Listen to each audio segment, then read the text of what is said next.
posible que lo logremos. Compañeros, oigan este mensaje solidario, les agradezco su lealtad, les agradezco su valentía, su desprendimiento, y yo, ante el país y ante ustedes, asumo la responsabilidad de movimiento militar boliviano. Muchas gracias. Solo bastó, y saludo a todos los compañeros que nos escuchan a continuación, mire, que tienen la programación de esta emisora Independencia 105.3. 112 segundos bastó para pasar a la eternidad del presidente Hugo Chávez, nuestro comandante eterno, nuestro amado presidente.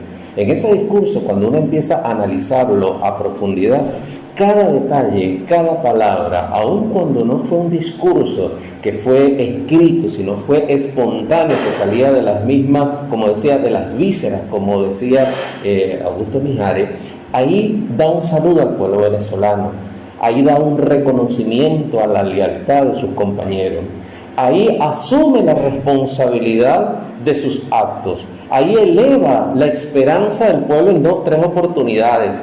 En ese por ahora manifiesta que no se ha terminado, solamente es una batalla, es una esperanza. También al asumir en un país, estamos hablando del año 1992, donde veníamos de 1989, donde un gobierno había masacrado a un pueblo que estaba exigiendo una atención y una rememoranza de estos patriotas, se le llamaban los cumacates, ¿no? Dirigidos, y siempre se dirigen lo que es los comandantes, los capitanes, los tenientes y los mayores, ¿no? Pero también había un grupo de estudiantes allí en Valencia, sobre todo en la Universidad de Carabobo, que algunos de ellos los conozco y andan por allí, Wender González, el compañero Luis Gómez y otros de acá mismo, ¿no? También el compañero Jesús López Lalapa. Entonces hubo un despertar de un pueblo que pensaba que estaba indefenso ante las arbitrariedades de todo un poder, de todo un gobierno, donde nosotros notamos en el 89 un silencio cómplice de todos los organismos internacionales, y luego en un 4 de febrero donde un muchacho asume la responsabilidad de sus actos, asume la responsabilidad, preso 2 años, sin derechos humanos, sin pedirle nada, ni siquiera le permitía declaraciones a la prensa, y en ningún momento las declaraciones que salieron por las entrevistas que hizo el recientemente fallecido periodista Rangel, José Vicente Rangel, prácticamente fueron clandestinas. Recuerdo cómo en las plazas Junín se transmitían esas entrevistas, y casi que la gente se acercaba pero con temor a ir a una plaza a escuchar al comandante Chávez por la represión que representaba un gobierno de entonces. Entonces, al analizar, al hacer el análisis de lo que representa para Venezuela un 4 de febrero, fue realmente el quiebre de toda una historia que comenzó a gestarse en el 89, pero era la misma historia que hubo luego de la traición del pacto de punto fijo. Entonces es un hecho histórico, dicen que la historia es cíclica, y resulta que es así. Es cuando uno observa la brillantez, la energía, el entusiasmo, la responsabilidad y la energía de estos muchachos que dejaron todo, dejaron mujer, dejaron hijos, dejaron familia, dejaron carrera, dejaron trabajo, eran comandantes, eran capitanes, eran tenientes, tenían una vida militar y pudieron haber hecho su historia tranquilo como lo pasaron, pudieron haber llegado a generales, pudieron llegar a otros cargos, donde los generales de entonces tenían, como decía la canción de Ali Primera, que cuando el soldado no sirve a la patria en el jardín de un general, porque todo el que llegaba a general prácticamente tenía su vida hecha, ¿no? Entonces estos muchachos tenían unas expectativas que podían haber seguido tomando la carrera de las armas como carrera y dejar el país como está, porque ellos le iban muy bien. A los militares le iba muy bien en la Cuarta República cuando podían subir al cargo. Ellos asumieron la responsabilidad histórica del país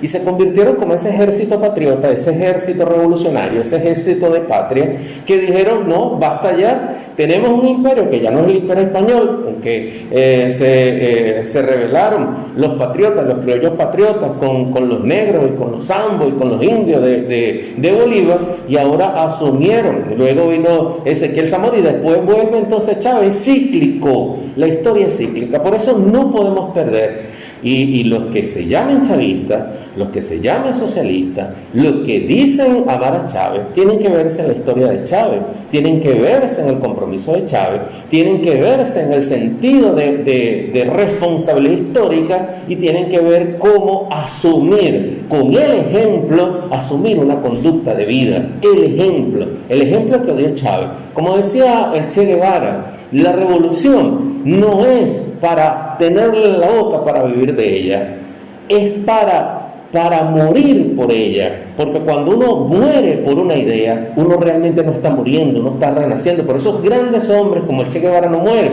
como Hugo Chávez no muere, como Ezequiel Zamora no muere, como Antonio José Sucre, que el 3 tuvo su aniversario de su natalicio, no mueren. Entonces tal vez ellos, muchos de ellos, su historia fue corta en este plano terrenal, pero en la historia de la humanidad es eterna, es infinita. Chávez no llegó a 60 años. ¿Cuántos años tuvo el Che Guevara? No llegó a 40 años. ¿Cuánto tuvo Antonio José Sucre? Joven también. Y uno dice, bueno, en tan poquitos años. Por eso uno decía, oye, Chávez habla, porque tenía su historia que decir, su mensaje que decir. Y los herederos de Chávez, los hijos de Chávez, los que se hacen llamar chavistas, tienen una alta responsabilidad con la República y con la patria, de asumir con esa misma responsabilidad los mejores momentos para la patria. Ahorita estamos en estos momentos, tenemos un momento difícil, tenemos 7 años de bloqueo, tenemos 7 años de una situación económica significativa, pero entonces ahí es donde hay que retomar las raíces revolucionarias de Chávez, hay que retomar lo que es el compromiso de Chávez, cómo pensaría Chávez para salir adelante. Pero no es una cuestión de un mandatario, de un gobernador, de un presidente, de un alcalde, de un concejal, es de todo, es del ama de casa, es del estudiante, es de los comunicadores populares, es la radio creación de Chávez, las radios comunitarias. Entonces asumir con responsabilidad cada una de las responsabilidades que nos da, en función con eficiencia, con eficacia, y llamarse chavista, tener una gorra chavista, una camisa de llamarse chavista. Yo por eso siempre digo, yo no soy socialista, Luis Mayra.